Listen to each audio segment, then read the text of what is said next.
Welcome to As the Story Grows. I'm Brad Patton. Today we welcome Against the Current frontwoman, Chrissy Costanza, to the podcast.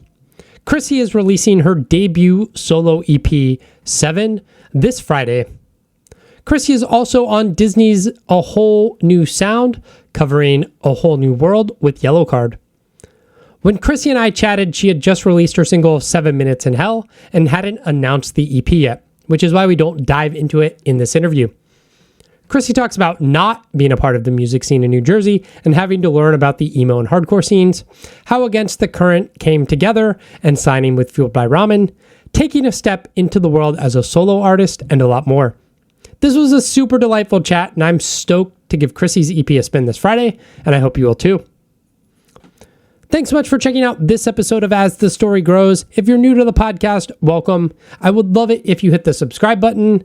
Never miss an episode. We release 2 podcasts every week. Not every episode might be your cup of tea, but I'm sure there's a band you will discover and love. You can find links in the show notes to our Discord server, our mailing list, and our Patreon page. Enjoy today's chat with Chrissy Costanza. Oh my God, do angels ever fall this high?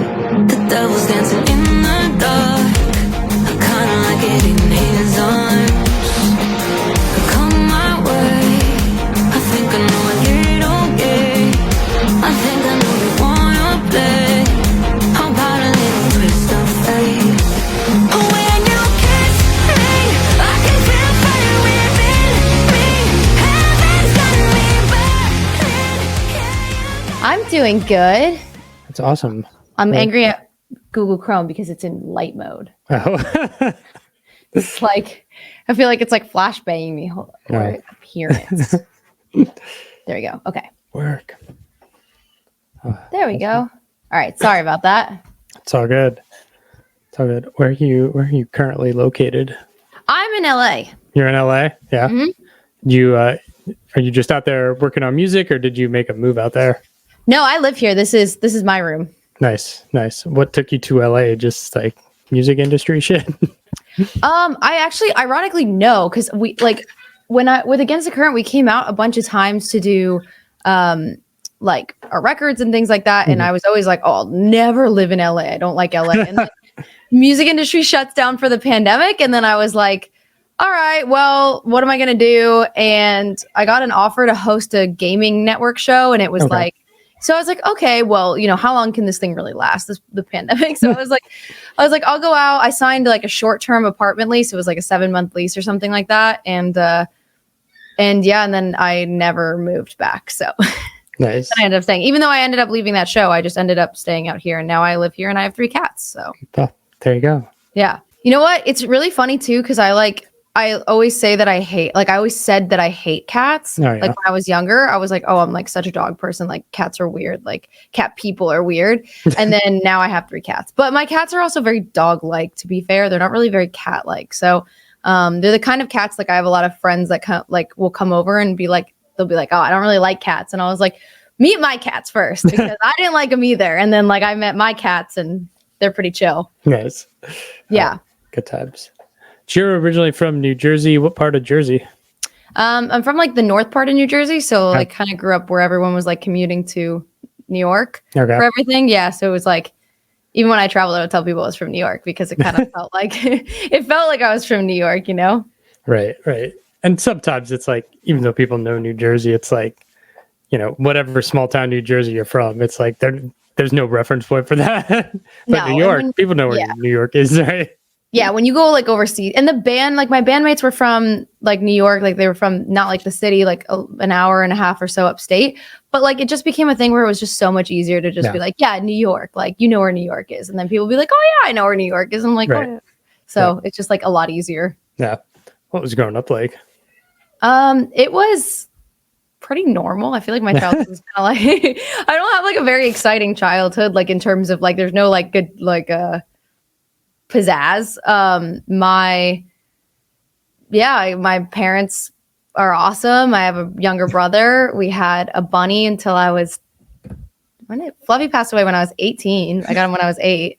And then we had a dog and Sammy. And then like my mom was a stay-at-home mom, so which was awesome for me because I got to do everything with her and she did everything with me. She went down every rabbit hole I wanted to go down, and I wanted to go down every rabbit hole. So like I tried everything. I had like ballet class and chemistry sets at the same time. Oh, wow. So yeah, and which was great. So I got to do like everything. And she started my love for gaming and music. So Nice.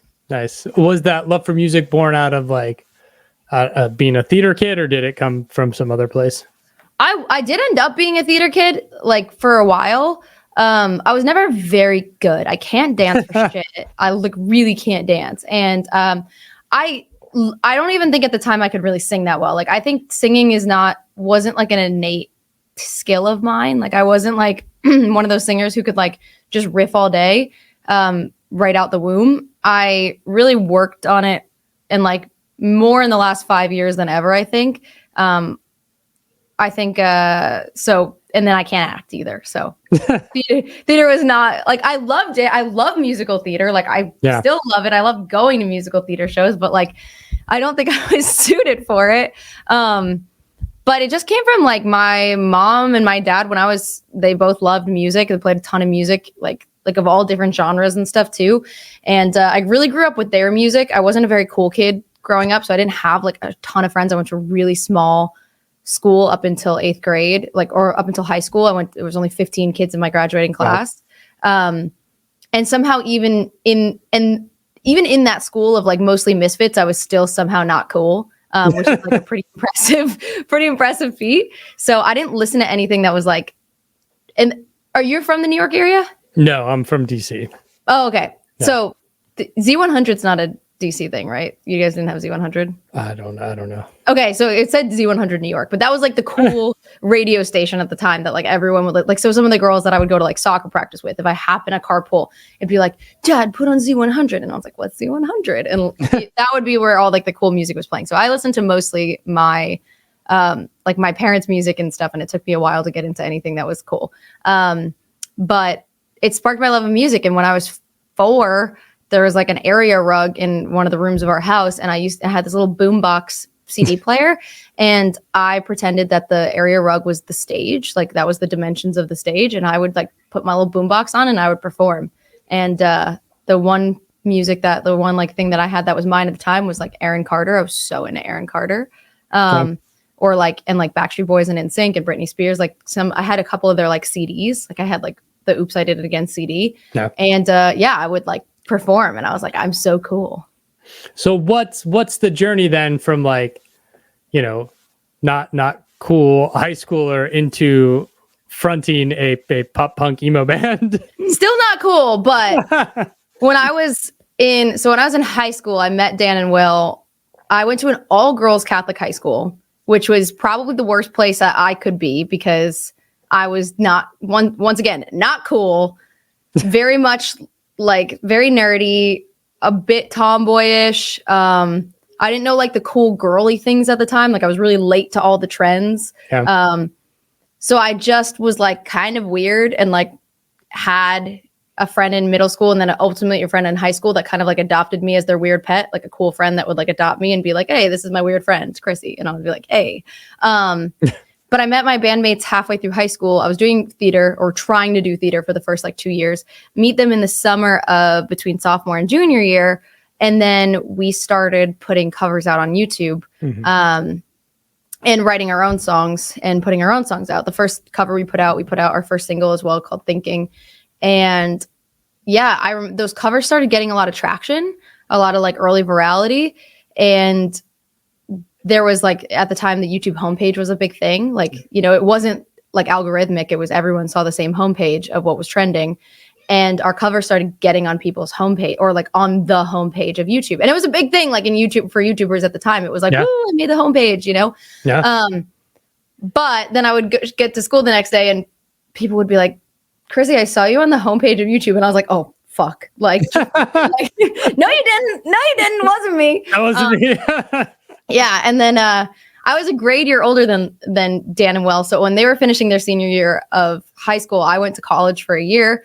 And we went on tour that summer leading into that freshman year for me, senior year for them. And I remember like I missed orientation because we were playing in Malaysia for the first time. Wow. And like, yeah, we were in Asia and it was That's really cool. huge. Yeah, it was super cool. And then after that year, I took a leave of absence from school and we just went on tour ever since. Yeah. Wow. So it kind of just grew from there. Wow. So you were never like part of a scene, really. It's just kind of not accidental Frontwoman, but kind of like kind of accidental. Yeah. Like I started writing my own songs when I was like 9, but they were terrible. Yeah. I didn't know what I was doing. And then I met Dan and Will through like a couple of mutual friends and like half the internet and like half partially through the internet. And I was like, hey mom, look at these guys MySpace page. They write their own songs and they're really cool. And I want to be in their band. Will you let me go an hour and a half north of here upstate to meet strangers I met online? And my mom was like, no. like, as good moms do. And like at the time I was like, this is so unfair. Like, what is wrong with you? Like, this is my dream to be a musician. Like, you bought me a guitar. I definitely had a full speech. I was like, you bought me my first guitar. Like, what did you want me to do? But ultimately, like, we connected. Dan's mom and my mom connected first, I think. And then Dan's mom drove Dan and Will down to my house first and like stayed at the house and we all met and like it was nice. yeah, so eventually we figured it out.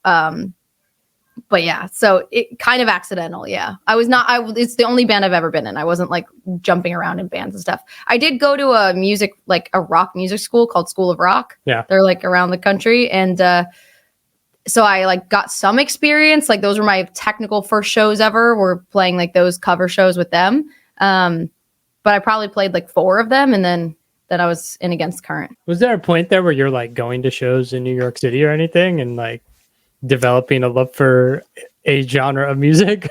Yeah, I mean, it's my first concert ever. I was 10 and I went to see Bon Jovi with my mom and that was awesome. And my aunt and my cousin, love Bon Jovi. And that was also my second concert at 11. He came back next year. So, and I was pumped. And then Jersey. Yeah, Jersey pride.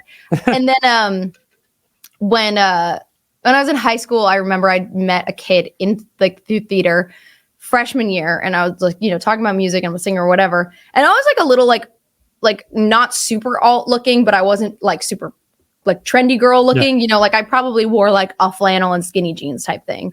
And one of the guys, I think he was a senior at the time, he was like playing, I think it was All Time Low. And then I was like, oh, this song's cool. What song is this? And it was literally like Dear Maria, like something so like everyone knew it, And he was like, All Time Low. And I was like, oh, who's that? And they're like, he was like, you don't know who All Time Low is? And I was like, no. And he's like, and do you know? And then he went through like all like, you went Yellowcard, Mayday Parade, like all the bands. I was like, no, I've never heard of a single one of these. I'm 14 years old at this time. He's like, what is wrong with you? And then he made me handwritten on 2 pieces of paper, a list of like 50 pop punk bands and then 50 hardcore bands that I had to listen to. And I went home that night and I used FrostWire, not LimeWire, because I couldn't even do that right. Like literally couldn't even use the cool torrenting software. Don't know what was wrong with me. Late bloomer.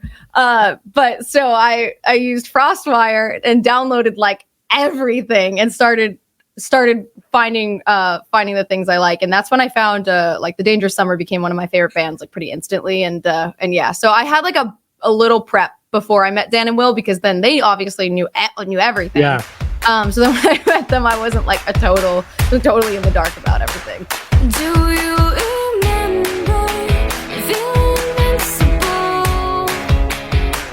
When there was trouble, it was us against the world. We kept running through the night, chasing the sun till anything felt right. How'd the band get connected with Fueled by Ramen? And were at that point you aware of the label and kind of their status in the bands they had put out? A little bit. I wish I could say more. A little bit. Mostly just because of Paramore, who I also didn't know about until I was at School of Rock. And this was right before I met Dan and Will, because we actually played Bamboozle with School of Rock. So I was 14 or 15 years old. And one of the instructors was like, we did a show called Women in Rock. So it was all women. And I knew all the ones from I knew the Blondies and the Hearts and the Pat Bennett's, and I loved all of them. And then I remember one of the guys was like, oh, and Chrissy, do you want to do the Paramore song? We're going to do Ignorance. And I was like, what's that? And then at the time, the names were so connected. Like Fuel by Ramen was one of those labels that you knew the names of. Yeah. That's how I learned about them. But besides that, I didn't know a ton. To be honest, I really don't know. It's a miracle I'm here. I don't I don't know how I got here. It was mostly an accident. So Fuel by Ramen, Atlantic, etc., is based in New York, which is most labels are not at this point. Yeah. So we sold out the studio at Webster Hall as an independent band. We released our first 2 EPs completely independently, and we sold out our headliner at the studio at Webster Hall. And I remember a couple labels came to that show. So I think it's just a thing they look for. It's who's selling out or who's playing and selling well. At least these are the venues that are kind of benchmarks of early success. It might bands to look at type thing. So a couple of labels came to that show, and then we ended up meeting with a few different labels, and we ended up going with Fuel by Ramen. Nice. You guys work with Riot Games in 2017. You've talked about your love for gaming. Was that kind of another dream come true of having your music in video games? So it was a triple dream come true because I've been playing games since I was 3, pretty much the same time I would start actually singing. And then I was playing a ton of League at the time because the YouTubers that we had been doing covers with were all super into League. It was the big thing at the time. So I jumped in really early. It was season 2. And I had been playing for a few years, and then we were in the studio, I think making In Our Bones. I'm pretty sure making In Our Bones. And our producer, Tommy English, knew someone who had toured with someone when he was in his band that now worked at Riot Games music department, and was like, hey, I have this kid in the studio and she won't stop playing League of Legends on her computer when she's supposed to be writing or recording or whatever. And the guy was like, oh, no way. So what's the band, whatever. And we kind of just got connected. And then we ended up cutting a demo for Legends Never Die, and then cutting another demo, and then actually going in to record the song. And I couldn't believe that we even had gotten it, because they had told us at the time I played a ton of League, but I didn't know anything about the esports side of it. So I hadn't watched any of the ceremonies. And then, we go in the office to meet everyone and visit everyone before we had, gotten it just as for that first meeting. And they're showing us the, 2014 performance where Imagine Dragons is doing it. And they showed us the Zed concert. And I'm like, what are we doing here? There's no way that they're going to choose us. And they had, kind of told us as well, some of the other people who were also cutting demos for this track.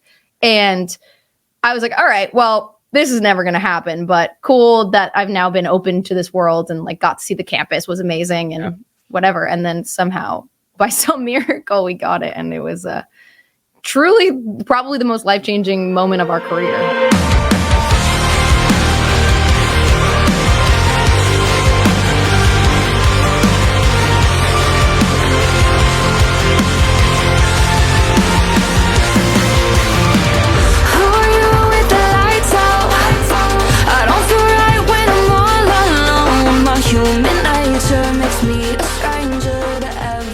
With the pandemic, you mentioned moving to the West Coast. How has that changed the nature of the band? So before I moved out here, the guys had moved to Florida already. Okay. So we had already been, and once again, we grew up almost 2 hours apart from each other. So there was never a hey, come over after school type thing. It was every time we got together, it was very planned, and we were staying at each other's houses. I would either stay at Dan or Will's house, or they would come down and stay at my house. So there was no just casual, let's go hang out for a couple hours, or let's go practice for a couple hours or whatever. Everything was we had to actually plan it, especially in the early years. We couldn't even drive, we didn't have licenses. So our moms had to drive us to each other. And my mom would meet one of their moms halfway at a truck stop. So we're pretty used to that. And then we're so established in our relationship at this point in our processes that it's if it's time to go record, we go to a studio. Either I fly down to them where they have a home studio, or we're going to another studio somewhere and we're all traveling anyway. When it's time to rehearse for tour, if we're rehearsing in the US, I fly down to them, we rehearse there. Or if we're rehearsing in the UK, we're all flying there anyway. So it's, and we did a lot over the pandemic too, because they were in Florida and I was in New Jersey. We did pretty much everything remote anyway. We learned to use like Splice and to send sessions back and forth, and used like a live listening plugin to be like, so they could listen and be tracking, and vice versa if we wanted to listen to mixes be happening live, all that. So everything, we were already like set up for it before the pandemic made it even easier. And then kind of because we learned more and more became available. And then by the time I moved to LA, it just didn't feel any different anyway. It didn't matter where I was. Yeah. Close the door, I'll drop your halo on the floor. No, you don't need it anymore. I'll never need it more. When you kiss me, I can feel fire within me. Heaven's got me blinded. Can you got me placed? Every minute's in the touch me, bringing me down to my knees. Left the taste I see. You just released this new single, 7 Minutes in Hell. What was the decision to release music on your own? Yeah, it's crazy because it's something I've thought about for a while, but it's always like a scary kind of thing. Especially, it's not uncommon for most people to have been in multiple bands over their career. It's pretty weird that, in a great way, that I'm in the first band that I was ever in. I'm still in, and I've been really lucky for that. Because of that, though, there's just some things I just never got to do or never got to explore because it didn't fit against the current. So when I started having some of the things that I was writing or some of the ideas I've had over the years, like I love fantasy, like I love games, fantasy, music is like my trifecta of things that I love, fantasy worlds. And when that comes into games and music, it's my favorite thing ever. And I knew I wanted to do something that was a little bit more heavy on the fantasy theme, not just alluding to it, but like really like the video obviously being kind of costumey and everything about the branding being very fantasy. And it's just not against the current's brand. It just doesn't fit. Like against the current is leather and combat boots, and like this is like kind of, I'm still wearing combat boots, but it's like, not platforms and like flowy skirts and angel wings. So they're just very different brands and different messages too. Like this project is all about me essentially, and as much as that sounds very narcissistic, but it's just with Against the Current, when I'm writing a song or writing lyrics, I write most of the lyrics, I try to be cognizant of the fact that it's me, Dan, and Will as song, so even though I'm writing about my experience naturally as the person writing the lyrics, I don't also want them to have a song that they can't find themselves in some way, shape, or form, even if it's about my specific personal experience. I think that's why we don't have like a ton of romance songs in Against the Current, etc. Because it's like I don't want to put that on them. Like, it's not, they don't need to sing about my relation or have to listen to my relationships every night. The sadder or heartbreaks or angrier parts of it seem to me a more universal theme that everyone can relate to. So those end up making it. But so in this, it was just really about able to write about things that are just more specific to me and do it through the lens that I wanted to do it and kind of do some creative things that I just hadn't had the chance to do before. Nice. You're about to head out on your first solo tour. How has the prep and mindset for that been different than doing Against the Currents? Once again, I think a lot of it, and I am co-headlining with another band, so it's not entirely this way, but a lot of it is once again just not needing to be as mindful of other people, like to other people, whether they would want to do something or not, or how it would affect them. Getting to just kind of do some different stuff with the tour itself than I would have done in the past with Against the Current. Try some different things and not have to like convince anyone or make someone do something that they don't want to do or anything like that. Or that just isn't like organic to Against the Current. So what's been cool about that is just getting to try like Against the Current. Like we put a lot into crafting our set, for example, and making our set very like, we will change the set list after the first show if we play that first show and it doesn't feel right and like the order doesn't feel right. Like we're very into like making the show front to back have like the right, like orchestrated in the terms of having the right ebbs and flows. In this, I'm not as precious about it yet. So one thing that we're doing is we have the tour is called the Spin the Bottle Tour. And, both Voila and myself, what we want to do is have like a spinning wheel with a bottle that spins and have fans get to like pick or spin for certain things. So like a song that's not in the set, like a cover song, a Gus's choice song, Chrissy's choice song, things like that, like little like interactive things. Yeah. That just doesn't fit into the way like we do our sets right now and Against the Current. It would be like a very big jump to do something like that. And also it doesn't like, there's just no, it just doesn't fit. You know what I mean? It's not the vibe. Yeah. Yeah. It's just not our thing. Yeah. So it's cool because it's like, the way I think of it is like my favorite genre of like movies is no surprise fantasy, right? Like, movies and TV, no surprise. That doesn't mean I don't like to watch other things too. Yeah. And this is kind of just that for me where it's like, Against the Current is my first love and it's always going to be that. And it's just cool to get to do some other things in other different ways without having to force that on Against the Current or force that on Against the Current fans or force that on Dan and Will if it doesn't make sense there just because I feel like doing it. Yeah. Because you have this whole tour planned, is there a whole album or EP's worth of solo material that is slowly making its way out? Or is there going to be a lot of Against the Current stuff? Or can you just not say? Because I have. Well, there's no label. This project's fully independent. Yeah, both for me and for Against the Current, we're fully independent. We do everything entirely independently now, which is awesome. I have more music coming, and then Against the Current, we're more on like the planning the next phase time. So we're very like far. I know we're really due for an album and we know that. And so the next time we hit the studio, it's like full album, but we toured so much the last 2 years and that full world tour. I think everyone needed like a mental reset before we went back into the studio. Yeah. Yeah. You've dropped a few singles as Against the Currents. I mean, that's the way a lot of bands are going. Do you feel like we have to do an album for people, or is it just like, that's your heart's desire?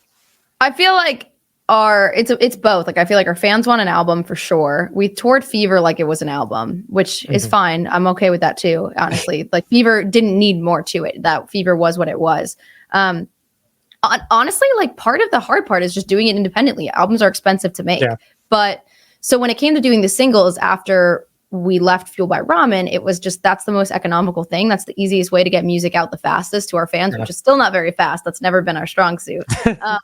But it's just the easiest way to get it done. So I think when we go to do this next thing, we want to do a full length album because it's time. We haven't done one since Past Lives.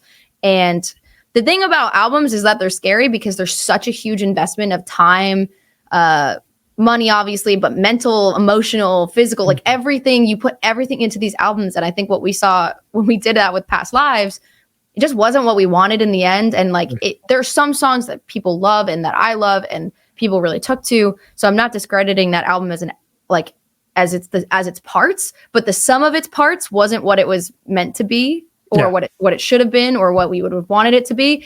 And I think that we almost have like a little bit of PTSD from that whole thing where it's like you spend so much time and so much energy pouring yourself into this thing for it to not be what you wanted it to be. Whereas Fever, we were like a little bit more laid back about it. And, when we had the songs, we were like, we're done. We weren't like writing. And it did everything for us. We did world tours off of it. And it was amazing. So I think just getting over that like album anxiety is a thing. Right. And there's so much like the music industry has shifted so much so fast over. I mean, just between those two releases that like whatever you do in the future, right? Like TikTok's hot now, but if it gets banned, then like that goes out the window and it's like, okay, where are we getting our song featured next, right? Yeah. And also the hard thing about TikTok too is it doesn't always translate. Like there are people who have trending songs on TikTok where it's like you don't know who the artist even is. You just know the song because it's trending on TikTok. You don't even know the whole song. Like the trending part, which could be as short as like 5 to 10 seconds, or it could be a minute. You don't know. But still, usually there's so many of those songs where I heard the full song for the first time and it fell flat in comparison because obviously you hear the best part and you hear the best part so much and then you hear the whole song and you're like, it's a weird thing. Yeah. And then even if you know the artist and you know the song, it doesn't mean that you're gonna dive into them for the rest of forever. There are people that have millions and millions and millions of followers on TikTok and streams and stuff, and then they can't tour at all. They can't sell a venue. So it's a weird thing. It's weird trying to like get your music heard in a way that's going to also reach the people that are actually going to show up. Light blue Subaru, you had your own car. I thought that was cool. Riding around with you. Honestly, for anyone that's listening, that's listened to it, I just want to say thank you. And also everybody that's responded so well and so positively, I want to say thank you, because I know it was a huge, scary thing when I said I was going to be doing something solo. I know ATC fans got really nervous at first, and I really appreciate how much they were open to hearing it and then embraced it as their own once it came out as well, because I know that's a terrifying thing, and Against Current's not going anywhere, but yeah, it just means the world to me. It's cool to get to do something that I'm so passionate about and have it be just embraced by a community that I've been with since I was 15. Yeah. It's easier to be able to take risks and do something on your own, do something a little different, and not like abandon your band. And we're lucky. We have a really good fan base. Like, I think because we grew organically over such a long time, it's just like a really good group of people. Like, I think ATC fans are the best. And